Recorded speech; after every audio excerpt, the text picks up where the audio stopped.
बहुत समय पहले की बात है। हिमालय की बर्फीली चोटियों के बीच एक आर्षी अपने आश्रम में तपस्या करते थे।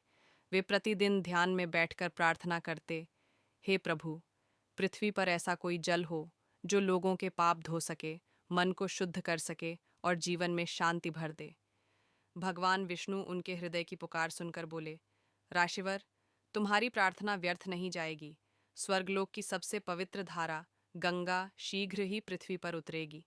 लेकिन समस्या यह थी कि गंगा का वेग इतना प्रचंड था कि यदि वह सीधे धरती पर उतरती तो पूरी पृथ्वी डूब जाती। तभी भगवान शंकर ने अपनी जटाओं में गंगा को धारण करने का वचन दिया। गंगा उनकी जटाओं में धीरे धीरे बहकर पृथ्वी पर उतरी और हर ओर जीवन का संचार होने लगा। गंगा का जल इतना निर्मल और ठंडा था कि लोग उसे स्पर्श करते ही अपने सारे दुख भूल जाते। गांव-गांव, नगर-नगर में गंगा के किनारे सभ्यता बसने लगी। लोग मानने लगे कि गंगा केवल एक नदी नहीं, बल्कि माता हैं, जो सबका कल्याण करती हैं। समय बीतता गया और गंगा की पवित्रता, सुंदरता और प्रसिद्धि दूर-दूर तक फैल गई।